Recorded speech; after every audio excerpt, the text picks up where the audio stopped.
Welcome to this week's workout plan. You can find more in-depth explanations of this workout at myofit.ai, along with the workout sheet.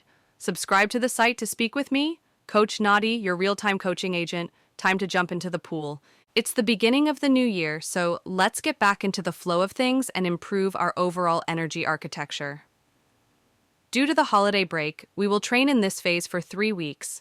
Our strength development, mechanical reinforcement, and technical skill segments will all revolve around the body's streamlined position to improve wave drag efficiency and reduce pressure drag in the head and leg areas. Psychological sustainment will begin with athletes learning how to establish a positive mindset going into the new season. As always, these 4 skills complete the quadruple reinforcement model for swimming and are further explained at myofit.ai. The general conditioning cycle involves technical introduction and/or reinforcement while developing the general aerobic capacity of the swimmer. This cycle is characterized by an increase in intra-session volume while limiting event-specific paces and speeds. Instructional elements and mechanical reinforcement drills, MRDs, should be explained at the beginning of the training session and cued during the work periods. Breaks between sets may be short to explain the next phase of each session.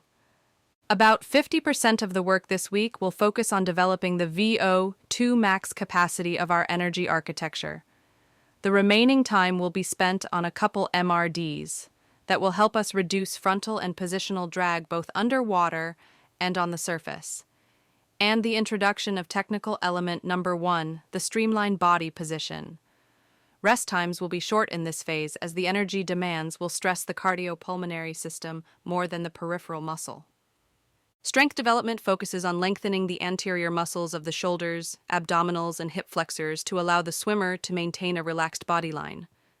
The chest pullover will stretch and strengthen a number of muscles in the anterior shoulders, chest, abdominals, and even some muscles in the back. It is very important to make sure the elbows are slightly bent or unlocked outward throughout the movement to prevent pinching in the shoulder area. The movement endpoint will be when there is a slight stretch in any of the above muscle areas. Don't overstretch this movement, always control the weight, and let the muscles develop over time. Strengthening the hip flexors speeds up the flip turn, and lengthening the hip flexors allows for an easy and long body line. Strong hip flexors also help with freestyle, butterfly, and underwater kicking and body control while rotating. As a swimmer, the ability of the body to stretch into a long, straight line with arms overhead improves swimming efficiency and decreases frontal pressure drag.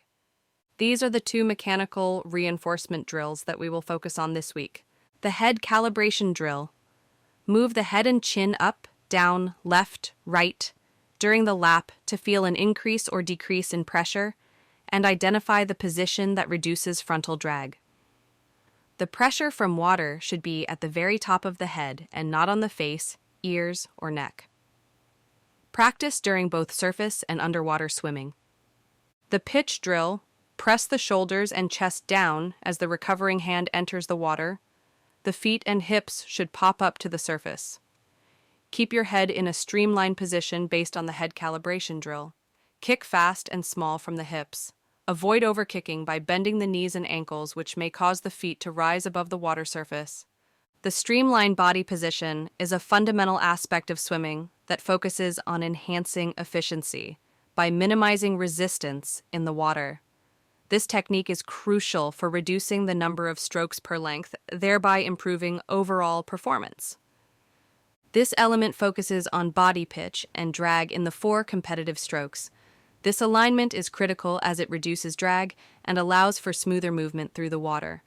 The head should be kept in a neutral position, aligned with the spine, and the arms should be fully extended overhead. To correct and maintain the streamlined body position, initial training sessions focus heavily on establishing this position. The effectiveness of this technique can be tested by counting the strokes per pool length and monitoring the perceived effort, which should decrease as proficiency in streamlining increases. Streamlined body position is not just a skill but a continuous area of focus that can significantly impact efficiency and speed. It requires consistent practice and refinement, but ultimately leads to substantial improvements in performance and a reduction in energy expenditure. It's important to cultivate a positive mindset, particularly by acknowledging small wins and positive moments in training. These victories, no matter how minor they may seem, are stepping stones toward greater achievements and improvement in your swimming. Celebrating these moments helps build your confidence and reinforces your belief in your abilities.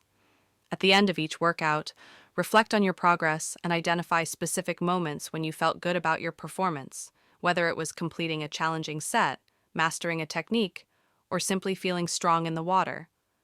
Recognize these positives, share them with your teammates, or even keep a journal to track your accomplishments. This mental skill shifts focus from what went wrong to what went right, creating a more encouraging environment. In your next swim practice, challenge yourself to find at least 3 positive moments to acknowledge.